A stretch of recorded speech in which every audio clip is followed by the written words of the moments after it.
Hi, I'm Jim McCann, founder of 1-800-Flowers. I'm not satisfied when I learn something new unless I share it forward. And so we created this podcast to continue that, to share forward the wonderful people we get to meet and most importantly get to learn from and make our lives richer and better. Together we'll cover the human experience. And for me, the human experience is foundational in the idea of relationships. The topics will be far-reaching, but common element you'll see here is it's all about relationships.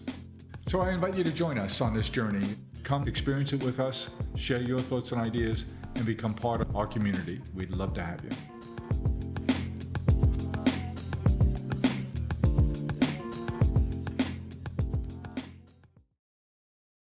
As winter approaches, many people begin to experience seasonal depression, anxiety, and other conditions that affect their mental health. On top of these seasonal spikes, uncertain economic conditions have many Americans feeling concern about their future as we head into the new year. This week, Frequent Celebrations Chatter contributor Dr. Chloe Carmichael stops by to discuss anxiety and mental health. Dr. Chloe is a practicing clinical psychologist, author of Nervous Energy, Harness the Power of Your Anxiety, member of the 1-800-Flowers Connectivity Council, and a close friend of Jim's. Here, Dr. Chloe and Jim discuss how being aware of our anxiety is the first step to addressing it. We get the treat today to talk about your book, Nervous Energy. I'm among your best and most fervent fans of the book. I bought several dozen copies and given them to friends and family members especially. And I get great feedback on that all the time. It was a gift that I gave all year long. That means so much. Thank you. To lots of people. And I have my copy I travel with here. I'm in our Manhattan office today, trying to squeeze too much into the day. But what a treat it is to get to spend time with you, and getting up here to spend this time together created a great deal of anxiety. So I'll flip through the pages in the back of a cab on the way here. Chloe, tell me, how's the book doing? Well, it's going well, Jim. So we have almost now 100 reviews on Amazon. So if anybody, did look at the book and they liked it, by all means, I would love those reviews because it helps the book, to be seen and known by more people. And I also recently was invited to speak at the Duke Fuqua School of Business, which was super fun because those MBA students have lots of nervous energy, and to teach them how to channel it into something productive was a real treat. I as I told you, I've given out several dozen copies of your book to friends and family, and I always think that, geez, I don't want them to think that I think they have an issue. But what I say is, I found this to be so helpful to me. I felt I have a saying around our shop. If you're a friend of mine, if you're a colleague of mine at work or a family member, if I read something, if I learn something, if I hear something, if I read a book, I'm not done with that unless I've shared it forward. And so what I've done is I've shared forward Nervous Energy with so many people saying, I found this to be extremely beneficial and I couldn't wait to share it with you. Well, thank you, Jim. I do appreciate that. Let me say so much. And I'm sure my publisher does too. I really do appreciate that. And I appreciate that you're sharing it with so many people. To your point about, you say, well, I don't want them to think that I think that they have an issue per se with anxiety. That's actually a very important point that I want people to understand, which is that having anxiety is not an issue. It is normal, to the point where I actually reserved a new domain name, which is anxietyishealthy.com, because I want people to understand it is not unhealthy. A person with no anxiety wouldn't even think to look both ways before they cross the street. Yes, there are ways that our anxiety can get out of control, et cetera. But ironically, it's people who don't know how to embrace the healthy function and understand that's they end up repressing it, and they end up, having other issues. So anxietyishealthy.com is why I put that website out there.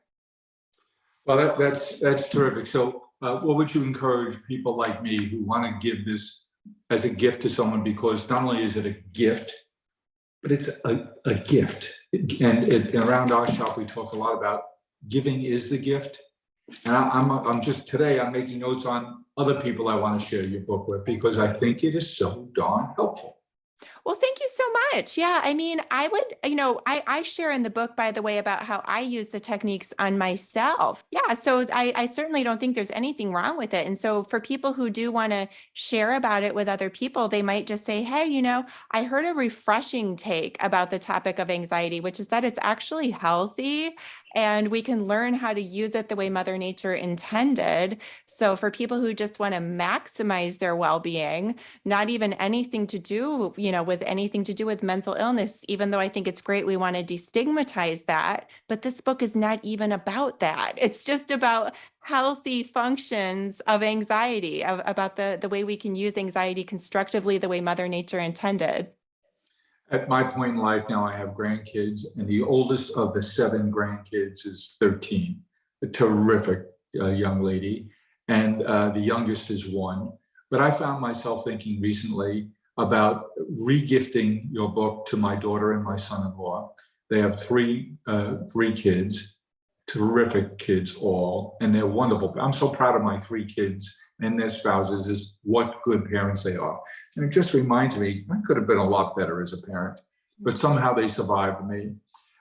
I think there's a tool that could come along with this, Chloe, that if I gave this to my daughter, if I hadn't given it to her last year, and I gave it to her this year, and it has a family discussion guide. I love that. A family discussion guide, as well as a book club discussion guide. So, if people are interested in that, they can certainly contact me and I will provide it. You've kind of inspired me again just now, Jim, because it's something I've been wanting to do for people. And I think you're right. I can definitely put that together and share it. Especially during the holidays when families are going to be getting together and the anxiety levels do tend to go up. This would be a wonderful tool for parents or just concerned people or friends, or my wife's book club, or my discussion with some friends after a sporting event. Go to 1-800-Flowers.com. Find the perfect gift. And wow the people you love. Wow. Wow. This is amazing. Whether you want to say happy birthday. So cute. Or I love you. I love you too. Thinking of you. Wow. Go to 1-800-Flowers.com. Celebrate the people you love. If I know I'm going to talk to my kids about this, I read it differently.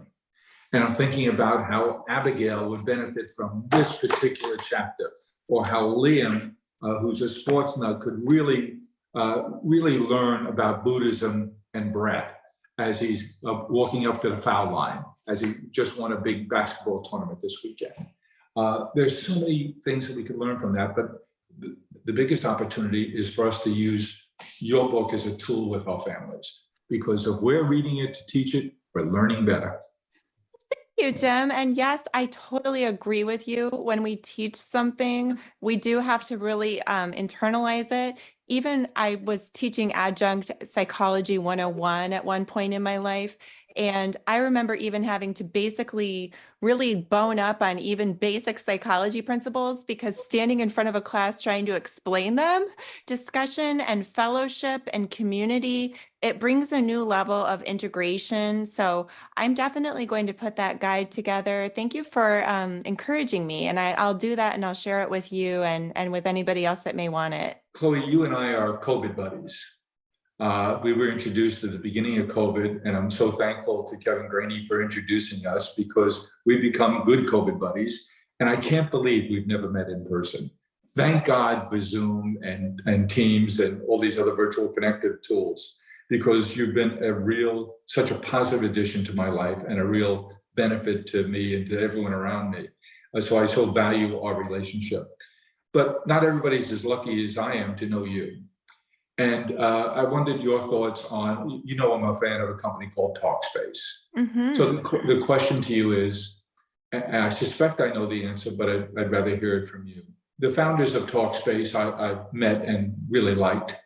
And their point to me early on when they were seeking funding and we invested was 53% of the adult population are recommended for counseling therapy in their life by their primary physician, and less than 3% ever go. And I said, well, what are the big barriers? And they said the barriers are 3: cost, time, access, and stigma.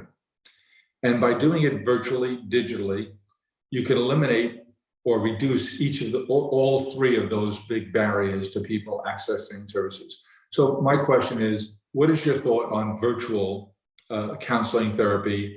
I'm a behaviorist. What role does behavioral therapy play? You are clearly a behaviorist. Where do you think that'll go next? I'm thankful to Kevin too, by the way, Jim, and I'm very thankful for the time we do spend always on Zoom, but yes, one of these days in person. And No, let's not ruin it. Yeah. I'm not that nice in person. I'm willing to risk it. But about Talkspace and virtual therapy, I'll say I personally have used Talkspace as a client myself. Mhm. And one of the things that I loved about Talkspace that traditional therapy, whether in person or on Zoom, does not provide is that there's an element of in the moment support, of being able to talk and contact, even if your Talkspace therapist may or may not respond right away, although sometimes they do. They'll often respond at least within a few hours, which is so much better sometimes than waiting until, your appointment next week, and being able to in the moment just jot something down and send it to somebody that will see it. I actually think there's a lot of value in that. So if the Talkspace people ever, want to connect with me on any other level, I would certainly welcome that, because I'm a really big fan of them. And I do think virtual therapy is a wonderful thing because it gives consumers more choices. People used to be limited to just whatever therapists are in their own little town. And by the way, you mentioned stigma. Many people who are in a smaller town are afraid to go to the local therapist because what if they tell all my friends about whatever, we know the same people. Or what if I'm seen going to his office? Exactly. And so being able to do it on Zoom or whatever other medium not only provides that privacy, but it also makes it broadens the supply. It broadens the menu of therapists that are available to them. And having the right fit with a therapist is sometimes more important even than the type of therapy is the natural fit between you and the therapist. So I have very positive things to say about virtual therapy. Well, you've been so generous with your time today. I've made lists here of other people that I'll be gifting this to for birthdays, graduation, and of course the holiday season, because your teaching is so practical and so spot on. I found myself laughing at myself. Good. I'm so glad. Because there's a lot to laugh about here. Thank you for all that you do. Thank you for being a good friend. And thank you for sharing your wisdom with us today. Thank you so much, Jim. Always great to see you. Hope to see you again soon, whether virtually or in person. Well, I hope you enjoyed what you heard, and I know I'll be sharing it forward. I hope you get to as well. Let's keep the conversation going. Follow me along on Twitter at Jim1800Flowers and on LinkedIn at Jim McCann. Hope to talk to you soon. Thank you for listening to Celebrations Chatter. You can join our community by reaching out at chatter@celebrations.com. And while you're at it, tell us what topics you'd like us to explore here on the Celebrations Chatter podcast. Thank you for listening, and don't forget to share it forward.